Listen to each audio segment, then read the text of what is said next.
Okay, sir. Question number 94. From the following information, calculate opening and closing trade receivables if trade receivable turnover ratio is 3 times. So trade receivable turnover ratio उन्होंने हमें दे दिया है 3 का है. Opening और closing trade receivable हमें निकालने हैं. जो इन्फॉर्मेशन हमें दी है 4 इन्फॉर्मेशंस दी है. Cash revenue from operation credit का 1/3 है. Cost of revenue from operation 3 lakh है. GP is 25% of revenue. Trade receivables at the end is 3 times more than that of in the beginning. करिए इसे अपनी नोटबुक में. क्वेश्चन नंबर 94 नोटबुक में करना है. ट्राई. Sir, wait. हाँ जी करिए.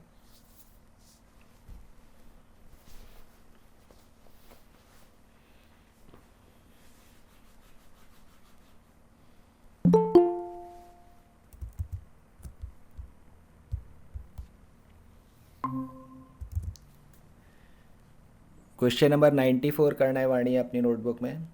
94 करिए आप.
Opening trade receivable and closing trade receivable दोनों चीज़ निकालनी है.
Sir, हाँ जी. opening trade receivable 40,000 or closing 16,000.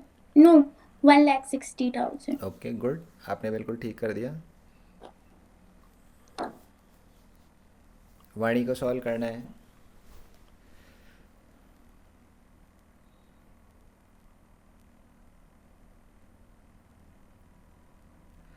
Okay so अब बाय द टाइम वाणी 94 कर रही है. रिमी आप 95 क्वेश्चन देखो. 95 के केस 2 और केस 3 में क्या डिफरेंस है.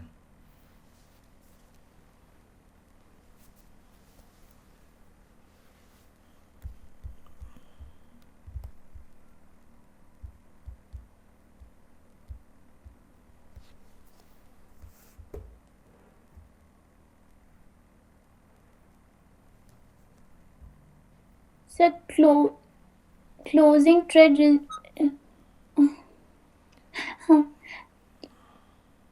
95 के केस 2 एंड केस 3 में डिफरेंस देख सोचिए क्या डिफरेंस होगा दोनों में।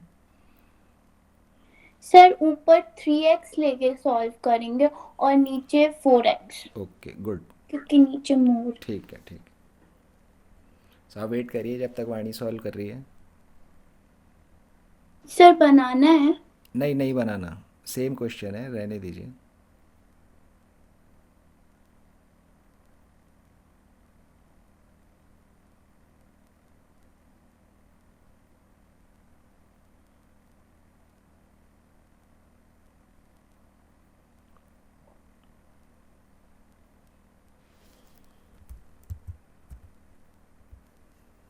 ओह, आई थिंक वाणी तो क्लास में ही नहीं है। फिर हम आगे बढ़ते हैं Rimi. Yes sir. Okay 95 I think same question है। तो अब हम ट्रेड पेबल्स टर्नओवर रेशियो पे आ जाते हैं। Trade payables turnover ratio. So trade payables turnover ratio जैसा ट्रेड रिसीवेबल्स टर्नओवर रेशियो है वैसे ही ट्रेड पेबल्स टर्नओवर रेशियो है। जैसे ट्रेड रिसीवेबल्स वैसे ट्रेड पेबल्स। तो ट्रेड पेबल्स में क्या क्या आएगा सोचो आप रिमी। ट्रेड पेबल्स में क्या दो चीज़ ऐड होगी? क्रेडिटर्स और दूसरी चीज़ क्रेडिटर्स, और बिल्स। दूसरी क्या चीज़ ऐड होगी?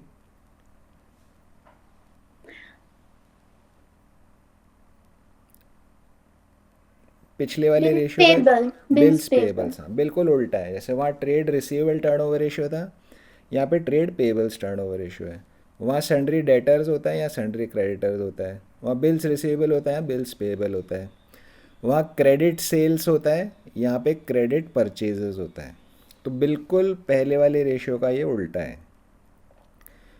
तो उसी तरह से जैसे ट्रेड रिसीवेबल टर्नओवर रेशियो जितना हाई हो उतना अच्छा है, ट्रेड रिसीवेबल्स टर्नओवर रेशियो जितना हाई हो उतना अच्छा माना जाता है। तो trade payable turnover ratio lower is good, अगर कम होता है तो ज़्यादा अच्छा है।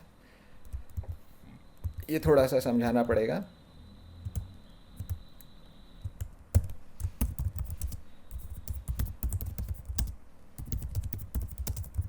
देखिए ट्रेड रिसीवेबल टर्नओवर रेशियो में हम बिल्कुल स्पष्ट बोल सकते हैं higher is better.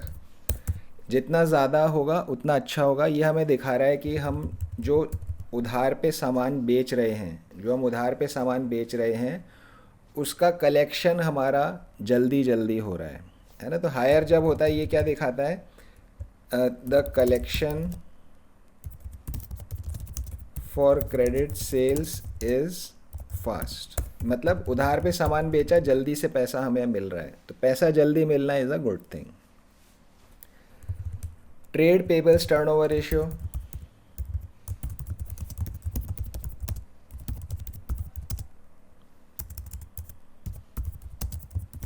Trade payables turnover ratio में अगर वैसे एक तरह से बोला जाए तो लोअर इज़ बेटर, ठीक है ना। लो क्यों अच्छा है?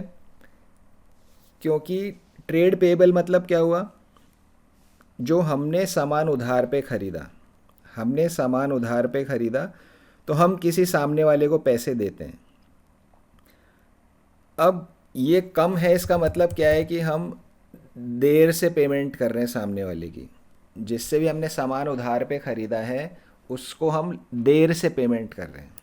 अब आप सोचिए कि मान लो कि आप किसी से सामान उधार पे ख़रीद कर लाते हो, ठीक है ना, आपका बिजनेस है, आप उधार पे सामान खरीद के लाते हो। तो जल्दी से पैसे देना अच्छी बात है या जितना लेट पे करो उतना अच्छी बात है? सोचिए आप ज़रा। तो जल्दी। जल्दी पैसे देना अच्छी बात है। हाँ, ओके लेकिन लाइबिलिटी जल्दी से हटेगा तो ओके बेटर। उस एंगल से आपकी बात ठीक है। बट बिजनेस के हिसाब से अगर लेट पेमेंट करा जाए तो हमें ज़्यादा दिन के लिए उधार मिलता है, ज़्यादा दिन के लिए हमें फिर तो आपको। इंटरेस्ट भी तो ज्यादा हो जाएगा ना। हाँ पर लेकिन क्रेडिटर्स पे इंटरेस्ट होता नहीं है। यूजुअली क्रेडिटर्स पे इंटरेस्ट होता नहीं है। बैंक से लोन लेते उस पर इंटरेस्ट होता है। क्रेडिटर्स जिनसे आप अपना बिजनेस वाला सामान खरीद रहे हो, रॉ मटेरियल वगैरह खरीद रहे हो, यूजुअली इसके ऊपर इंटरेस्ट नहीं होता। ठीक है ना। तो इंटरेस्ट फ्री लोन है एक तरह का, ये एक तरह का इंटरेस्ट फ्री लोन है। तो अगर आप ज़्यादा लंबे पीरियड के लिए उधार लेते हो तो इट इज़ गुड, इसको अच्छा बोला जाता है। लेकिन हम बिल्कुल स्पष्ट रूप से ये भी नहीं बोल सकते कि ये कम हो तो ही अच्छा है, क्योंकि इसका ये भी मतलब हो सकता है कि बिजनेस के पास पैसा ही नहीं है और इसके कारण पेमेंट में देरी हो रही है। तो इसका मीनिंग ये भी निकल सकता है।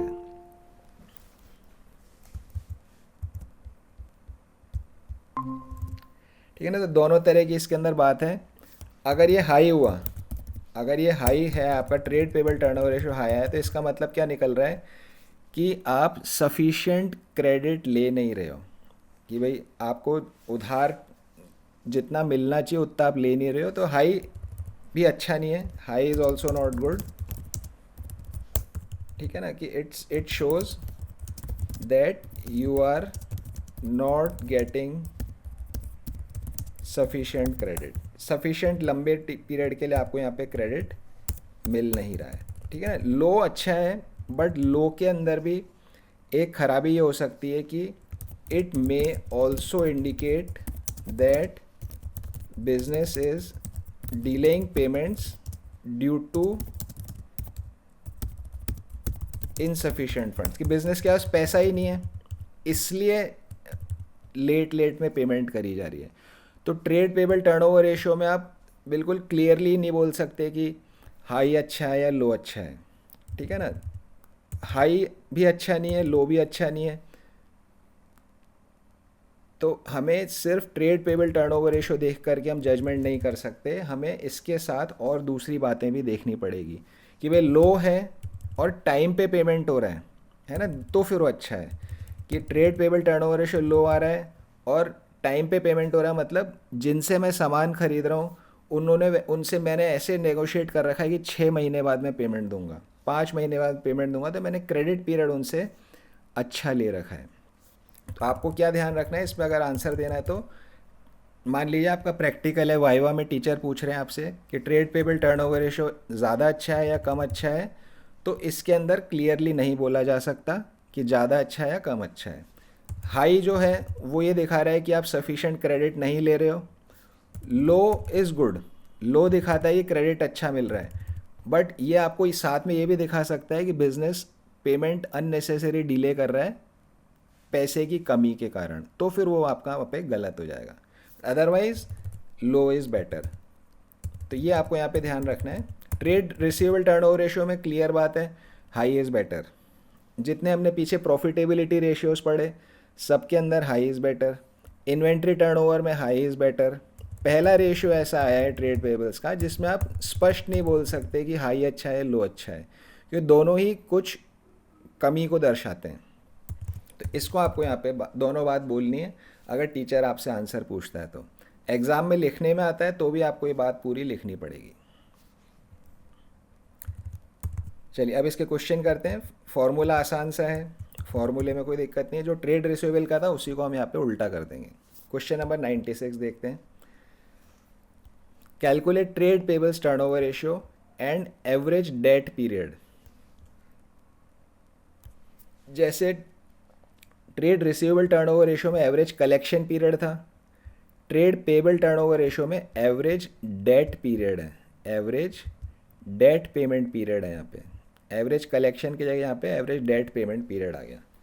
तो इसका फॉर्मूला क्या होगा, 12 upon trade payable turnover ratio.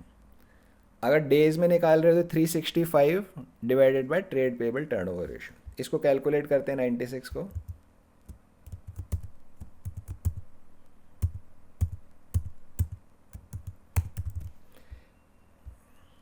देखिए 1 अप्रैल 2020, 31 मार्च 2021 के क्रेडिटर्स आपको दिए गए, बिल्स पेबल आपको यहाँ पे दिए गए हैं। टोटल परचेजेस 21 लैक्स है, परचेज रिटर्न 1 लाख है, कैश परचेजेस 4 लाख है। फर्स्ट स्टेप क्या हो गई, क्रेडिट परचेज हम यहाँ पे कैलकुलेट करेंगे। तो total purchase 21 lakhs minus 1 lakh purchase return, तो नेट परचेज हमारे पास में आ गया 21 लाख माइनस 1 लाख, 20 लैक्स की नेट परचेज हो गई। कैश वाले 4 लाख माइनस कर दो तो 16 लैक्स का यहाँ पर हमें क्रेडिट परचेजेस मिल जाता है। Credit purchases 16 lakhs. Average trade pebbles आसान सा है, सन्ड्री क्रेडिटर और bills payable 150 plus 50 2 lakh opening है, 450 प्लस 150 6 लैक्स क्लोजिंग है। 2 lakhs plus 6 lakhs divided by 2, तो आपका यहाँ पे 4 लैक्स का एवरेज ट्रेड पेबल्स आ जाएगा। अब credit purchase divided by average trade pebbles 4 lakhs, तो 4 times is my trade payables turnover ratio. Trade payable turnover ratio is 4 times. ये हमारा फर्स्ट आंसर यहाँ पे हो गया। एवरेज डेट पेमेंट पीरियड कितना हो गया? 12 divided bye trade payable turnover ratio is 3 months. मतलब ऑन एन एवरेज हम हमारे क्रेडिटर्स का 3 महीने के बाद पेमेंट करते हैं। आज सामान खरीदा तो आज के 3 महीने के बाद हम पेमेंट करेंगे। जैसे आज 13 दिसंबर है, आज अगर कुछ सामान खरीदा है तो 13 जनवरी, 13 फरवरी और 13 ऑफ मार्च, 13 मार्च को हम पेमेंट करते हैं। ऐसा ये रेशियो हमें दिखा रहा है। चलिए आगे बढ़ते हैं। सेम साइज रेशियो है 97। Calculate trade payables turnover ratio from the following information. Opening creditors दिया हुआ है, ओपनिंग बिल्स पेबल है, क्लोजिंग क्रेडिटर्स है, क्लोजिंग बिल्स पेबल है, purchase cash purchase purchase. Same to same question है, आप क्वेश्चन देख लीजिए एक बारी, करने की ज़रूरत नहीं है, सेम क्वेश्चन है बिल्कुल।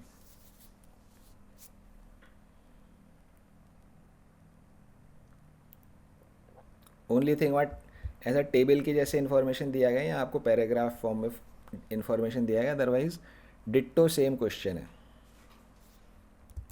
से बन जाएगा।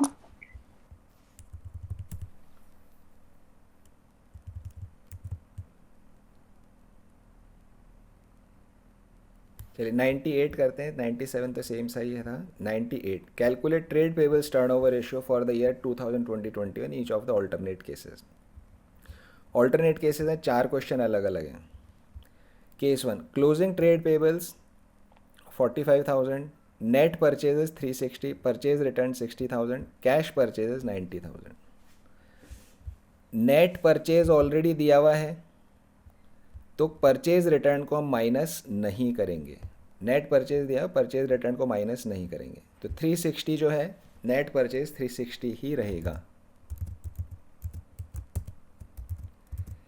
98 केस 1, तो नेट परचेज 360 रहेगा, उसमें से कैश परचेज हम माइनस कर देंगे 90,000, तो 2,70,000 क्रेडिट परचेजेस यहाँ पर हमें मिल जाएगी। Credit purchases 2,70,000।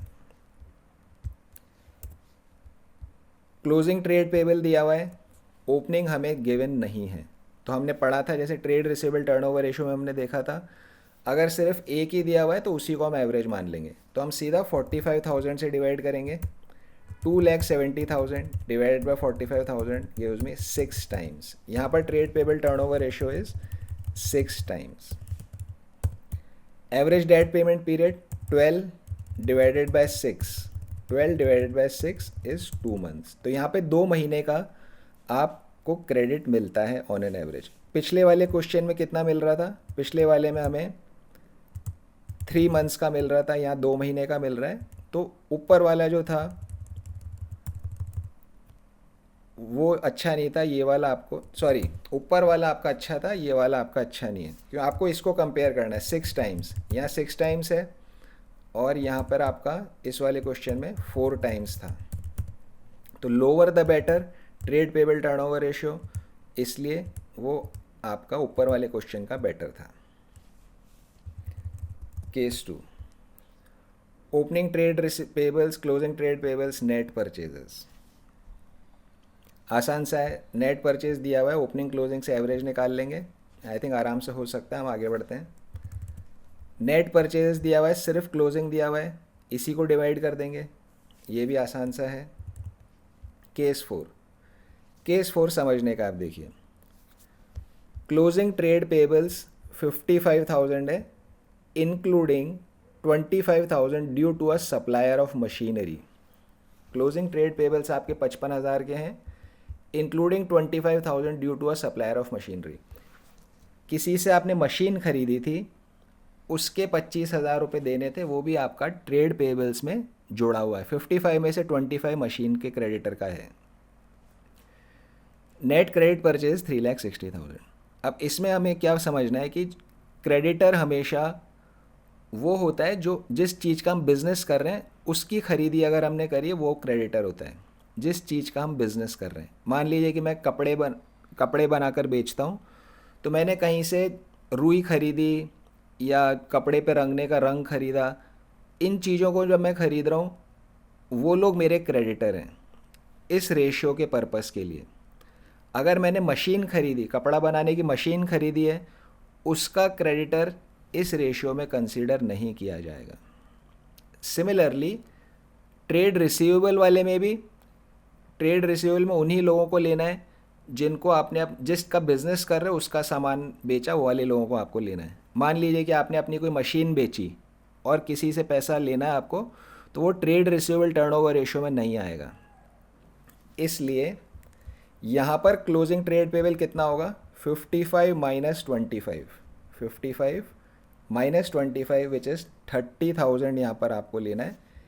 इसके ऊपर आपको पॉइंट पे ध्यान देना है। एक ही क्वेश्चन है बुक में ऐसा, और कोई क्वेश्चन यहाँ पर नहीं है। तो नेट क्रेडिट पर अदरवाइज आप क्वेश्चन आसान है। Net credit purchase 360,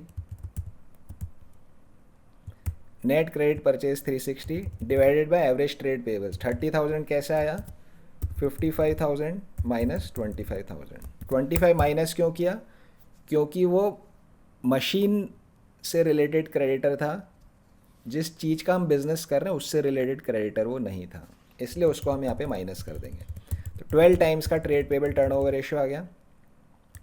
average debt payment period निकालेंगे, 12 divided by 12 which is 1 month. तो यहाँ सिर्फ एक ही महीने का क्रेडिट पीरियड मिल रहा है विच इज़ नॉट गुड। समझ आ गया रमी कोई पॉइंट? Yes sir. दक्ष आपको समझ आ गया पॉइंट मशीनरी का?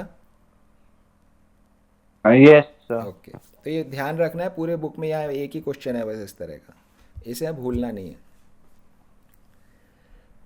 या हो सकता है मशीनरी की जगह पे कोई बिल्डिंग का हो सकता था, या कोई व्हीकल का हो सकता था, किसी भी चीज़ का हो सकता था। हमें क्या ध्यान रखना है, वो सब चीज़ एक्सक्लूड करेंगे, सिर्फ क्रेडिटर वही वाला रखना है जिस चीज़ का बिजनेस कंपनी कर रही है, या उस चीज़ को बनाने के लिए अगर आप कच्चा सामान खरीद रहे हो वो वाला क्रेडिटर आपको लेना है। चलिए question 99, closing trade pebbles 5,40,000, net purchases 43,20,000, cash purchases 10,80,000। Trade payable turnover ratio निकालना है। नेट परचेज आपको दिया हुआ है, कैश माइनस करोगे, क्रेडिट परचेज यहाँ पर आपको मिल जाएगा। आसान सा again question, net purchases minus cash purchases gives you credit purchases. तो क्रेडिट परचेज आ गया 32,40,000।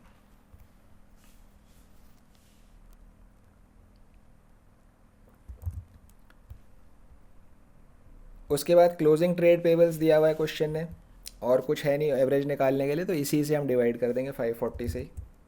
तो 3240 divide by 540 gives me 6 times. 6 times का ट्रेड पेबल टर्नओवर रेशियो यहाँ पर होता है। अगर एवरेज डेट पेमेंट पीरियड निकालना है तो 12 divided by 6 gives me 2 months. तो 2 महीने का यहाँ पर एवरेज डेट पेमेंट पीरियड आ रहा है।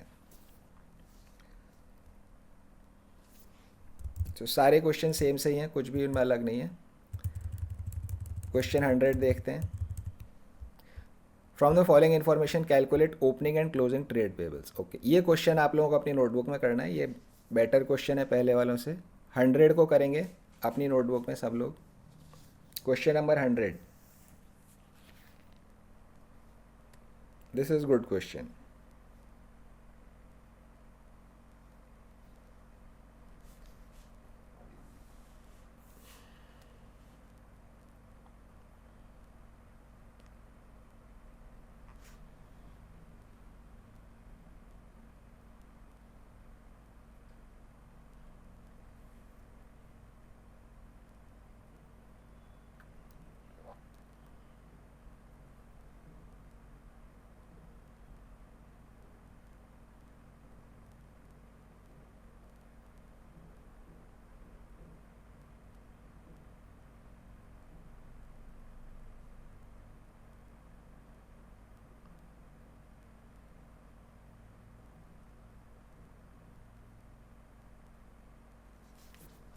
क्वेश्चन नंबर 100 करना है।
सर नहीं बन रहा। नहीं बन रहा? नहीं। ओके। कुछ करा आपने या बिल्कुल कुछ भी नहीं बना? बिल्कुल भी नहीं बना। बिल्कुल भी नहीं बना, okay. Cost of good sold निकाल सकते हो आप इसमें? दक्ष से हो पा रहा है? दक्ष, आपको अप्रोच समझ आई इसकी? सर मुझे आ तो रही है, मुझे थोड़ा टाइम लगेगा। ओके, करिए, कोई दिक्कत नहीं है। कॉस्ट ऑफ गुड सोल्ड निकाल सकते हो रिमी आप? सर वेट, मैं ट्राई कर रही हूँ फिर से। दक्ष, कॉस्ट ऑफ गुड सोल्ड निकालना होगा सबसे पहले। आप भी कॉस्ट ऑफ गुड सोल्ड निकालिए दक्ष, सबसे पहले।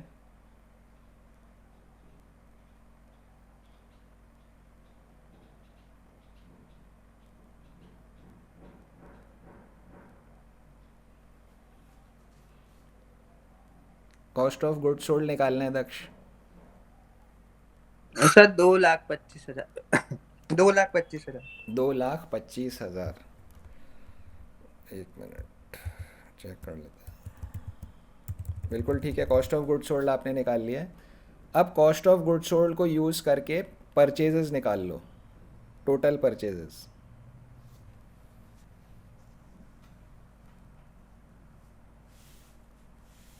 जो कॉस्ट ऑफ गुड सोल्ड का फॉर्मूला हमने सीखा था, उससे आप परचेजेस निकाल लीजिए।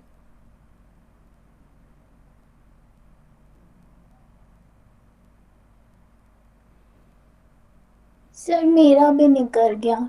आपका भी निकल गया? 25,000। ओके, अब आप परचेजेस निकालो रिमी।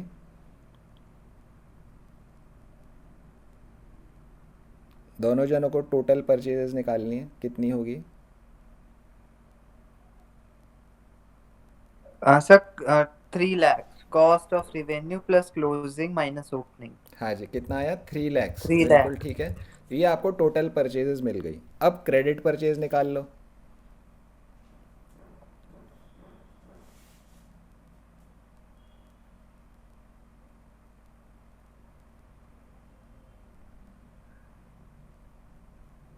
सर 3 लाख की 25% तो कैश परचेज होगी। बिल्कुल ठीक है। 3 लाख अपॉन 4 75। सर 2,25,000। 2,25,000, बिल्कुल ठीक है। क्रेडिट परचेज अब आपको यहाँ पर मिल गया है। ठीक है, अब क्रेडिट परचेज आपके पास में आ गया। क्या आप एवरेज ट्रेड पेबल्स निकाल सकते हो?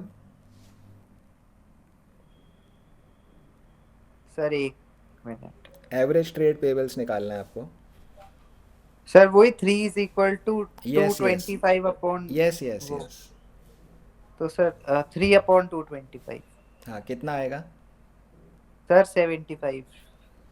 3 75। ओके, अब आप 70, हाँ ओपनिंग 75। अब आप ओपनिंग क्लोजिंग निकाल लो। रिमी का परचेज निकल गया। Yes sir. निकला हो तो यस बोलना, बिना निकले यस मत यस बोलना। सर, 2,25,000। ओके, अब आप क्रेडिट परचेज निकाल लो रिमी। सर वही निकला है। अच्छा, क्रेडिट भी निकाल लिया 225। ओके ठीक है, यस अब सर, क्रेडिट वो परचेज। तो 3 lakhs ठीक है, था। अब क्रेडिट परचेज आ गया। अब आप निकालो एवरेज ट्रेड पेएबल्स।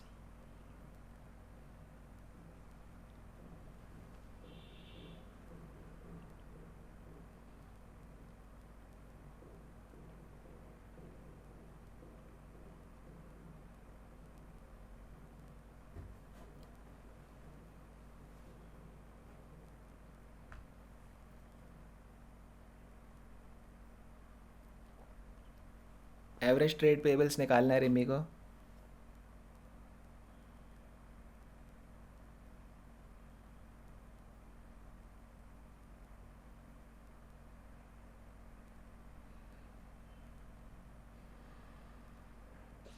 सर मेरे को आगे का समझ नहीं आ रहा, आप आगे का बता दो। ये ओके, मेरा क्रेडिट परचेज और ये सब तो निकल गया। सब निकल गया। नो सर, मत बताना, 1 मिनट रुक जाओ। उसको तो बताऊंगा। अच्छा, आप पहले सॉल्व करोगे, ठीक है, आप कर लो फिर बता दूंगा।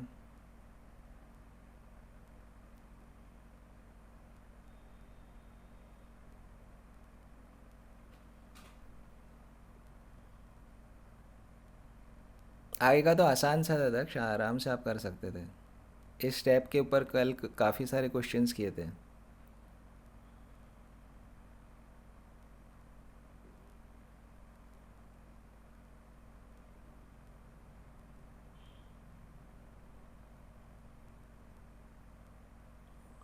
आप कहाँ तक पहुँच चुके हो रिम्मी?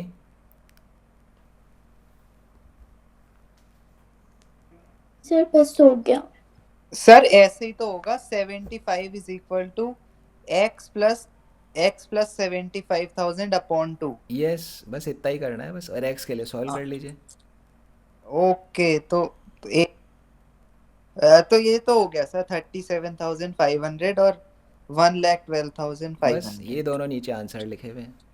हाँ यही सर समझ नहीं आता करना क्या है ओके इसका। ओके। तो ये क्वेश्चन क्या है, आपको बता रहा है कैसे 3-4 स्टेप्स में सॉल्व होते हैं, अलग अलग फार्मूलेज को अप्लाई कर करके क्वेश्चन। अभी तक जो हम यूजुअली क्वेश्चंस कर रहे थे वो। सर हो गया। आपका भी आंसर आ गया Rimmi? Yes sir. Okay. So अब आई थिंक ये 100 नंबर क्वेश्चन आपको दोनों को अच्छे से समझ आ गया होगा। आपने खुद सॉल्व किया है, मैंने नहीं सॉल्व किया है, ठीक है ना। तो जो भी इन्फॉर्मेशन दिया गया है, अगर क्वेश्चन ऐसा लग रहा है थोड़ा सा टिपिकल सा, तो पहले आप ये देखो कि जो इन्फॉर्मेशन क्वेश्चन में दी है उसमें से आप क्या निकाल सकते हो।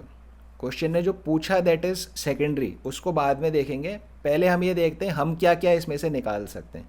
उसको नोट कर लो रफ के अंदर, भाई ये चीज़ निकल सकती है। तो जैसे आपको मालूम पड़ेगा, अच्छा कॉस्ट ऑफ गुड्स सोल्ड निकल जाएगा, तो तुरंत आपको आगे की स्टेप मालूम पड़ जाएगी।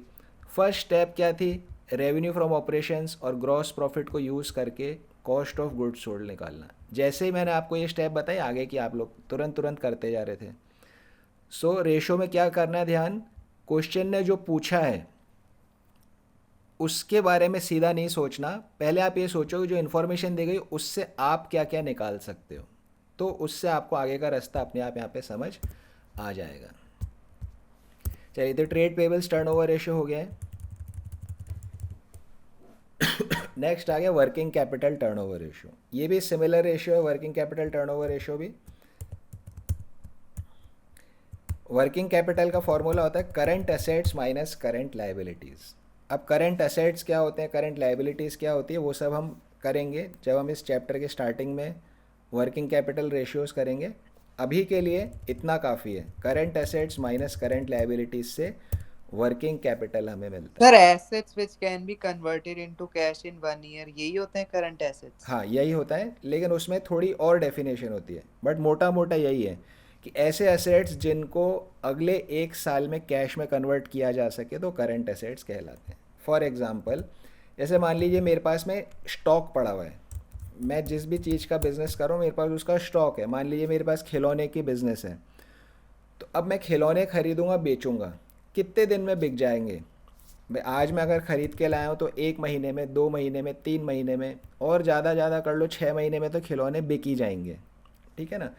तो जब मैंने बेचा तो मुझे पैसा मिल गया, कैश में कन्वर्ट हो गया। तो इसलिए stock is a current asset, इसलिए stock is a current asset. मान लीजिए खिलौने का जो मेरा बिज़नेस है वो खिलौने मैं अपने फैक्ट्री में खुद बनाता हूँ, तो खिलौने बनाने की मैंने मशीन लगा ली। अब मशीन मैंने लगा ली, पैसा खर्च करके मशीन आ गई है। अब मशीन को तो मैं बेचूंगा नहीं अभी, मशीन तो 5 साल 10 साल 15 साल चलती रहेगी, तो ये मेरा कैश में कन्वर्ट नहीं हो रही है मशीनरी। मशीन मशीन की फॉर्म में है, ऐसा नहीं है मैं मशीन बेच के इसके कैश बना लूँगा अगले एक साल में, ऐसा नहीं है। So it is a non current asset, ये नॉन करेंट एसेट है। ठीक है, तो और इसको डिटेल में हम करेंगे जब वर्किंग कैपिटल पढ़ेंगे। अभी के लिए हमें सिर्फ इतना काफ़ी है, current assets minus current liabilities जो होती है वो वर्किंग कैपिटल होता है। और क्योंकि टर्नओवर रेशियो है, टर्नओवर रेशियो किससे डिवाइड होता है? रेवेन्यू फ्रॉम ऑपरेशन से, रेवेन्यू फ्रॉम ऑपरेशंस। और डिवाइड किससे करेंगे? वर्किंग कैपिटल से आप यहाँ पे डिवाइड करोगे। अब आपने 4 तरह के रेशियो सीख लिए, इन्वेंट्री टर्नओवर रेशियो, फिर ट्रेड रिसीवेबल्स, फिर आपने ट्रेड पेएबल्स, और ये हो गया वर्किंग कैपिटल। 4 रेशियोज आपने टर्नओवर वाले सीखे हैं। अब एग्ज़ाम में होता क्या है कि कन्फ्यूज़न हो जाता है, एक की चीज़ हम दूसरे में कराते हैं। इन्वेंट्री टर्नओवर में न्यूमरेटर किसका होता है? COGS का। ट्रेड रिसीवेबल्स में न्यूमरेटर किसका है? क्रेडिट सेल्स का। ट्रेड पेएबल्स में न्यूमरेटर किस चीज़ का है? क्रेडिट परचेजेस का। वर्किंग कैपिटल में न्यूमरेटर किसका है आपका? नेट सेल्स का। तो चारों के न्यूमरेटर अलग अलग है। डिनोमिनेटर भी, यहाँ पर एवरेज इन्वेंट्री है, यहाँ पर एवरेज ट्रेड रिसीवेबल्स है, यहाँ पर एवरेज ट्रेड पेएबल्स है, और यहाँ पर आपका वर्किंग कैपिटल है। तो न्यूमरेटर डिनोमिनेटर सबके अलग अलग हैं। अगर सफिशेंट प्रैक्टिस नहीं करी है तो एग्ज़ाम में करते टाइम हम उल्टा कर आते हैं, इस चीज़ का आपको यहाँ पे ध्यान रखना है। तो फॉर्मूला बहुत अच्छे से आना चाहिए, फॉर्मूला आने के बाद क्वेश्चन आसानी से सॉल्व हो जाता है। चलिए, तो फर्स्ट क्वेश्चन करते हैं इसका टॉपिक का। Calculate working capital turnover ratio from the following information. Revenue from operations 24 lakhs, current assets 10 lakhs, current liabilities 4 lakhs. तो वर्किंग कैपिटल कितना हो गया? 10 minus 4 is 6 lakhs. Revenue from operations 24 दिया हुआ है हमें, सो 24 divided by 6, 4 times. 24 divided by 6, 4 times यहाँ पर आंसर हो गया। वर्किंग कैपिटल टर्नओवर भी हायर द बेटर, जितना हाई हो उतना अच्छा है।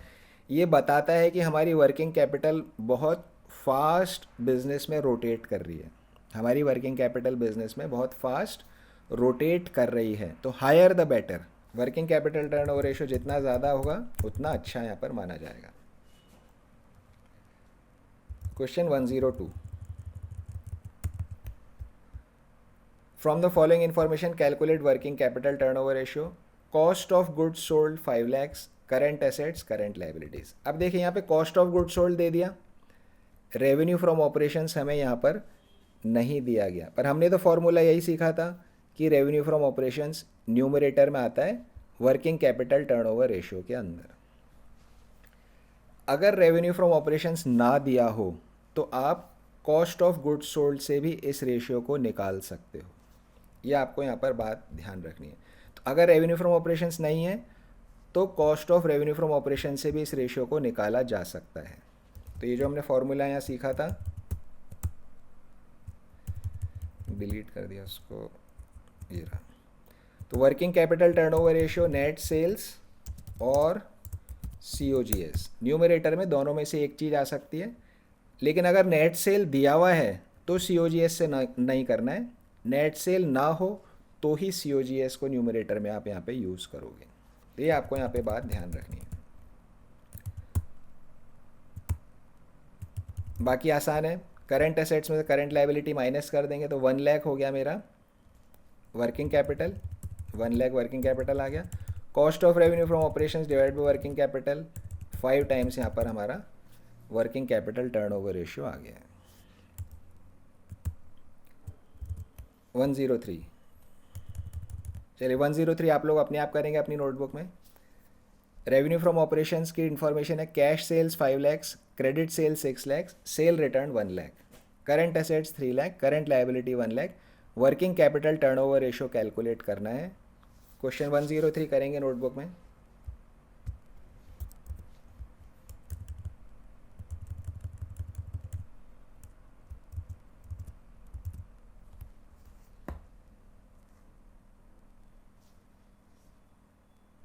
सर 5 times 10 lakh ओ upon 2 lakh। ठीक है, बिल्कुल ठीक है, क्विकली हो गया।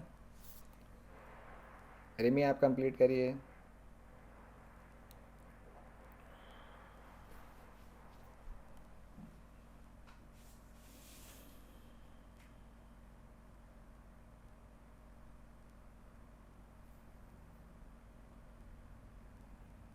Sir 5 times। 5 टाइम्स ठीक है। 104 करेंगे दोनों जने। 104।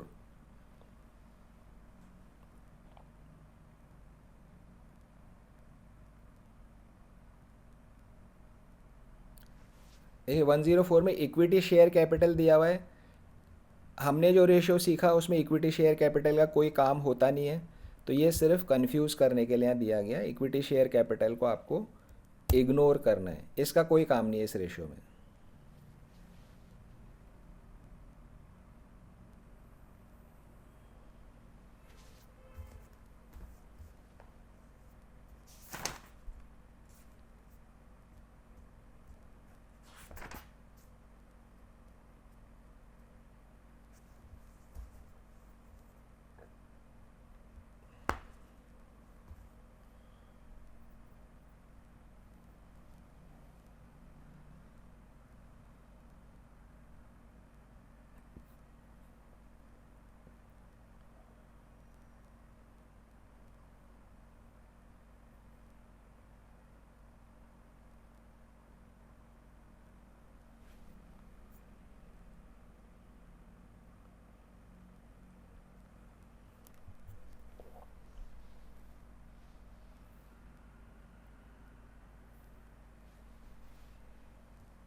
Two point six six. Working capital turnover ratio आप बता रहे हो? Yes sir. नहीं, आपका आंसर ठीक नहीं है। कैसे किया आपने रिमी 104? सर COGS को यूज कर। नहीं, देखो COGS को यूज़ तभी करना है जब रेवेन्यू फ्रॉम ऑपरेशन ना पता हो। मैंने आपको बोला था कि ऐसा नहीं है कि सीधा COGS से कर दोगे। यहाँ पर रेवेन्यू फ्रॉम ऑपरेशन गिवन है तो आपको रेवेन्यू फ्रॉम ऑपरेशन से ही करना होगा। COGS को तभी यूज़ करोगे जब रेवेन्यू ना दिया हो।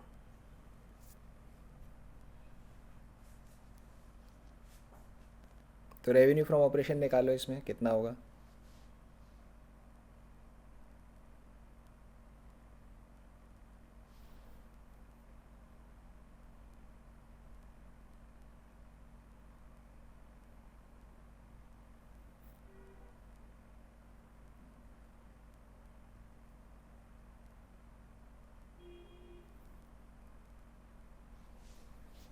दक्ष ने निकाला रेवेन्यू फ्रॉम ऑपरेशंस।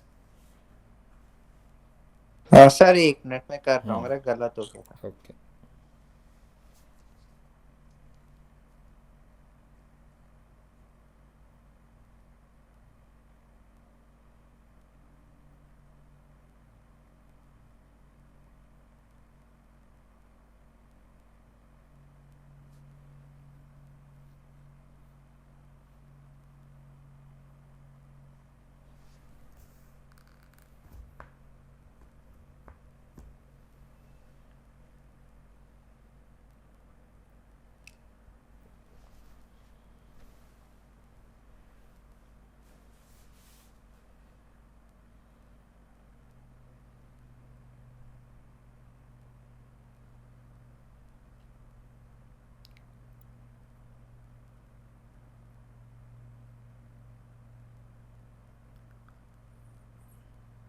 रिमी को समझ आ रहा है रेवेन्यू कैसे निकालना है? यस सर, ठीक है, ट्राई कर। ठीक है, निकालिए।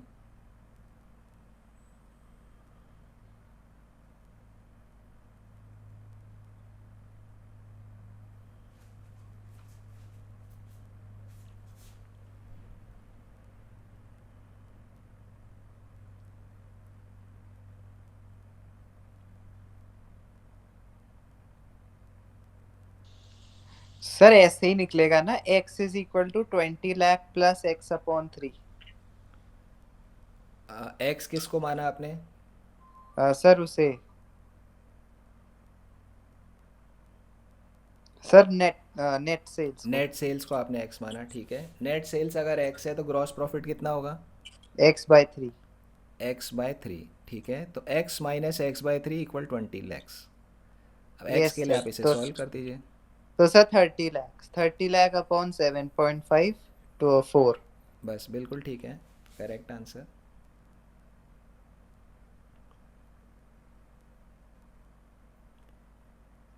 रिमी का कहाँ अटक रहा है?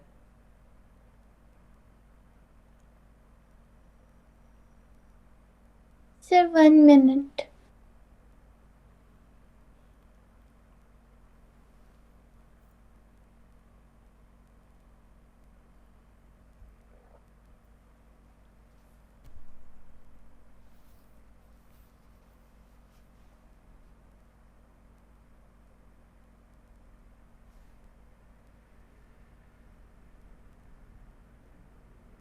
सर निकल गया 30 लैक्स। 30 लैक्स आ गया। अब रेशियो निकाल लो फटाफट, वर्किंग कैपिटल टर्नओवर।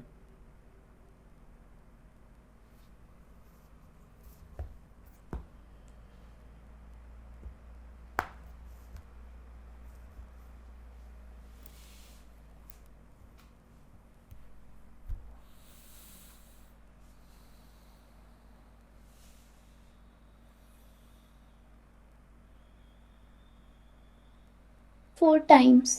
4 टाइम्स, ठीक है। चलिए 105 पे आ जाते हैं। 105 हम सॉल्व करते हैं। Gross profit at 25% on cost. Gross profit cost का 25% है, ग्रॉस प्रॉफिट 5 लाख है। पहले इस इंफॉर्मेशन से आप लोग रेवेन्यू फ्रॉम ऑपरेशंस निकाल के बताइए, रेवेन्यू फ्रॉम ऑपरेशंस कितना होगा। क्वेश्चन 105 का रेवेन्यू फ्रॉम ऑपरेशंस निकाल कर बताइए।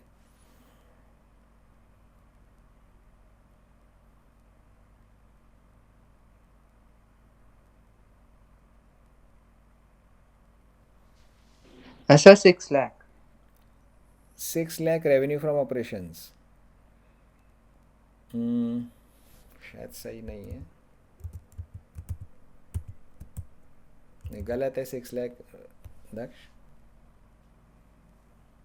5 लाख तो ग्रॉस प्रॉफिट आ रहा है, तो 6 लाख कैसे होएगा?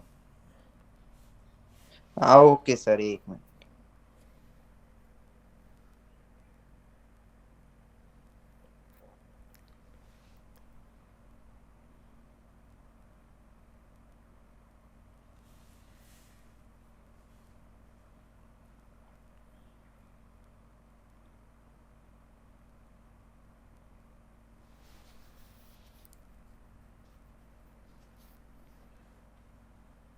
सर 25 लैक्स। 25 रिमी का आंसर ठीक है, दक्ष को करना है।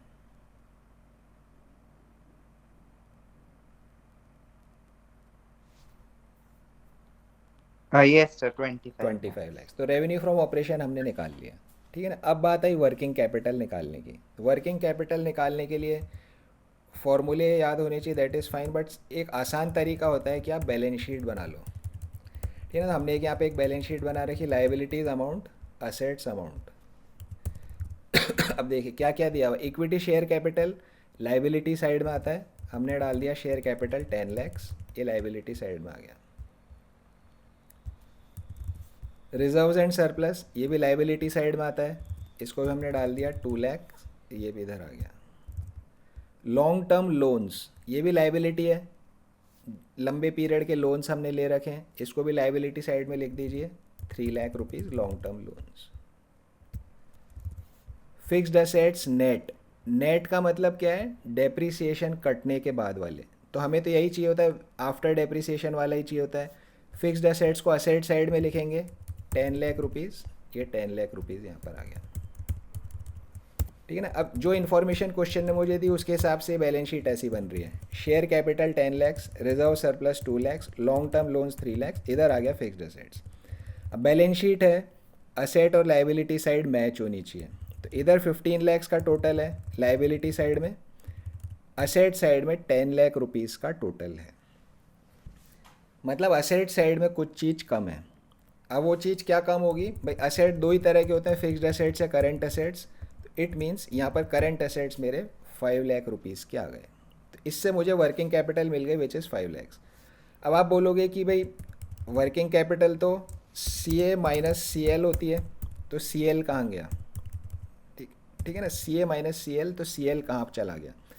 तो इसको आप बात समझिए कि अगर मैं मान लीजिए मैं यहाँ सी एल कर दूँ, मान लो मैं सी एल 2 लाख का कर देता हूँ, ठीक है ना, तो मेरा करंट एसेट फिर यहाँ 7 लाख का आ जाएगा, लेकिन वर्किंग कैपिटल 5 लाख की ही रहेगी। फिर 7 माइनस 2 करूँगा तो अल्टीमेटली वो 5 की रहेगी। मान लीजिए सी एल मैंने 10 लाख के कर दिए, तो करंट एसेट भी मेरा बढ़ जाएगा क्योंकि लाइबिलिटी साइड की टोटल मेरी इंक्रीज हो रही है। तो स्टिल वर्किंग कैपिटल मेरी 15 माइनस 10 5 लाख की ही रहने वाली है। तो इसलिए मुझे करंट लाइबिलिटी कितनी है इससे कोई फ़र्क नहीं पड़ता। मुझे जो यहाँ पर बैलेंसिंग फिगर 5 लाख की मिल रही है, this is my working capital basically. जो 5 लाख रुपए है ये मेरी वर्किंग कैपिटल यहाँ पर निकल के आ रही है। समझ आया रिम्मी को?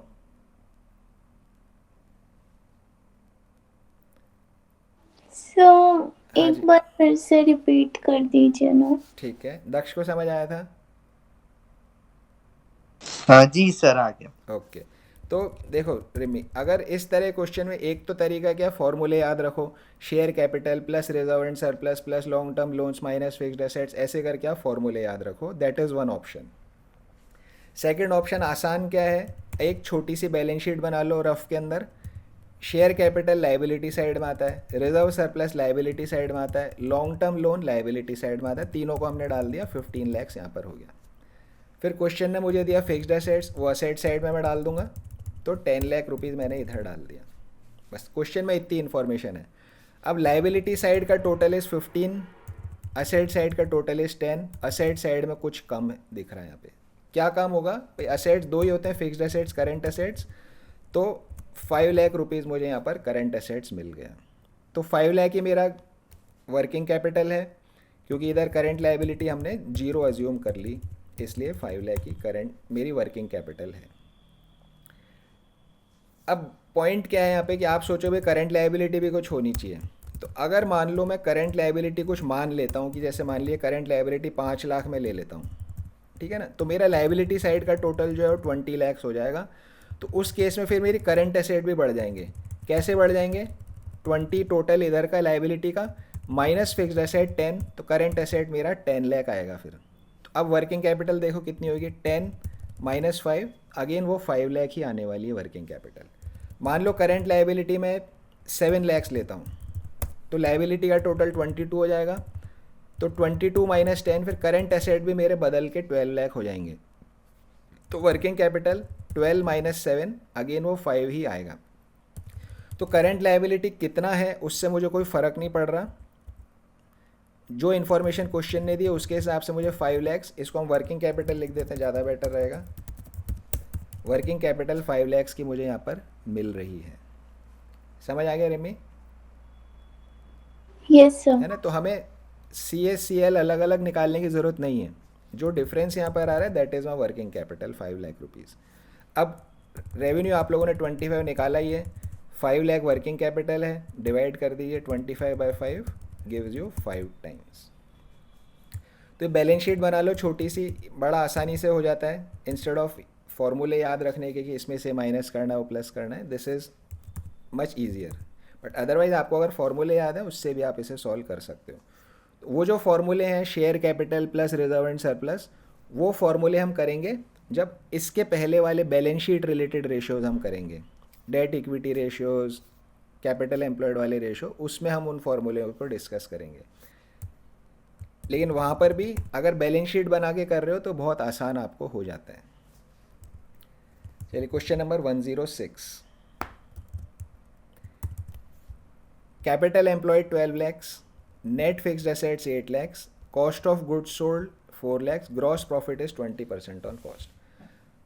Cost of goods sold, cost of goods sold है 40 लाख रुपए, ग्रॉस प्रॉफिट है 25% ऑन कॉस्ट. इसकी मदद से रेवेन्यू आप लोग निकाल लोगे, है ना. इतने आपने क्वेश्चंस किए, उससे मुझे लगता है कि आप लोग इसकी मदद से, 20% on cost. हाँ कॉस्ट पे 20% है, तो कॉस्ट आपको यहाँ ऑलरेडी गिवन है ही सही, इसका 20% निकाल लो, जीपी आ जाएगा. कॉस्ट में ग्रॉस प्रॉफिट ऐड करो तो रेवेन्यू आपको मिल जाएगा 48 लाख. 48 लैक्स 106 में, बिल्कुल ठीक है, 48 लैक्स, गुड. ठीक है ना. अब बात आती है वर्किंग कैपिटल निकालने की. वर्किंग कैपिटल के लिए मेरे पास दो इन्फॉर्मेशन है, कैपिटल एम्प्लॉयड और एक net fixed assets 8 lakh rupees. ठीक है ना. कैपिटल एम्प्लॉयड 12 लाख रुपए, net fixed assets 4 lakhs. 4 lakhs. बात ठीक है, बट कैसे निकाला आपने 4 lakhs? Sir capital employed 12 lakhs और फिक्स्ड एसेट्स 8 लाख, तो माइनस कर दिया. पर माइनस क्यों किया? सर कैपिटल एम्प्लॉयड डेब वहाँ जाएगा सर, लायबिलिटीज में, और फिक्स्ड एसेट्स में. यस. सो कैपिटल एम्प्लॉयड में मेनली क्या आता है? कैपिटल एम्प्लॉयड में share capital plus reserves and surplus. जो हमने कैपिटल एम्प्लॉयड का फॉर्मूला देखा था जब हमने पीछे capital return on capital employed का रेशियो पढ़ा था, तो कैपिटल एम्प्लॉयड लाइबिलिटी साइड से भी निकाली जा सकती है, असेट साइड से भी निकाली जा सकती है. दोनों साइड से आप कैपिटल एम्प्लॉयड को निकाल सकते हो. But basically capital employed is a liability thing. Share capital plus reserves and surplus जो होता है, that is your capital employed. ये सबसे मेन बात है. हम असेट साइड से भी निकाल रहे हैं, दैट इज़ फाइन, लेकिन कैपिटल एम्प्लॉयड मेनली जो है लाइबिलिटी साइड की चीज़ है. तो अगर मैं इसकी एक बैलेंस शीट बनाऊँ छोटी सी, तो मेरी बैलेंस शीट कैसे बनेगी देखिए. कैपिटल एम्प्लॉयड, इसमें शेयर कैपिटल, डेट्स, सब चीज़ मेरी इधर आ गई, तो 12 लाख रुपए लाइबिलिटी साइड में लिख दिया. कैपिटल एम्प्लॉयड का हमने क्या फॉर्मूला देखा था, वहाँ पे पढ़ा था जब, share capital plus reserves plus long term loans. ठीक है ना. फिर इसमें से हम कुछ फिक्टिशियस एसेट्स और वो सब माइनस कर देते हैं, तो वो सब यहाँ पे जीरो है. तो ये तीनों चीज़ का जो सम है, share capital plus reserve plus long term loans, इसका पूरा सम कैपिटल एम्प्लॉयड दे दिया, 12 लाख रुपए यहाँ पर आ गया. फिक्स्ड एसेट्स इधर आएगा, तो अगेन बाकी क्या बचा हमारा, 12 माइनस 8, 4 लाख रुपीज़ हमारा बच रहा है. इसको भी हम यहाँ पे वर्किंग कैपिटल लिख देते हैं. तो working capital is 4 lakh rupees. इस कारण से हमने 12 में से 8 को माइनस किया, क्योंकि लाइबिलिटी साइड और असेट साइड का टोटल मैच होता है. तो working capital is my balancing figure. ये मेरी बैलेंसिंग फिगर है. समझ आए रेमी को? Yes, sir. ओके. अब वर्किंग कैपिटल आ गया, रेवेन्यू आ गया, अब तो कुछ दिक्कत ही नहीं है. 48 divided by 4 will give you 12 times. 48 divided by 4 will give you 12 times working capital turnover ratio. Question number 106 हो गया है.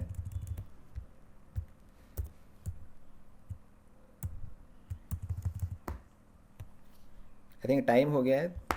107 108 रहता है. मे बी आप इसमें होमवर्क में कर सकते हैं, या कल हम इसमें कर लेंगे अगर ये डिफ़िकल्ट हुआ तो. सो कल फिर हम स्टार्ट करेंगे शुरू वाले क्वेश्चंस. एज ऑफ नाउ हमारा कितना हो गया है? एज ऑफ नाउ हमारा क्वेश्चन नंबर 65 से स्टार्ट करके चैप्टर के एंड तक हो गया है. 65 से चैप्टर के एंड तक हो गया. एक मिनट लूँगा बस. 65 टू चैप्टर एंड क्या क्या बच रहा है? 1 to 64 क्वेश्चंस बच रहे हैं. लास्ट में 10 to 15 क्वेश्चंस मिसलिनियस वाले हैं, वो बच रहे हैं. और हमारे इंक्रीज डिक्रीज वाले जो क्वेश्चंस हमने छोड़े हैं, वो हमारे यहाँ पर बच रहे हैं. 1 to 64, 10-15 चैप्टर के बिल्कुल एंड में मिसलिनियस क्वेश्चंस दिए हुए हैं, वो बच रहे हैं. और इंक्रीज डिक्रीज वाले क्वेश्चंस हमारे बच रहे हैं. अदरवाइज बाकी हमारा मतलब लगभग हमारा आधा चैप्टर हो गया, आधा हमारा अभी ये बाकी है. चलिए, तो आज की क्लास क्लोज करते हैं.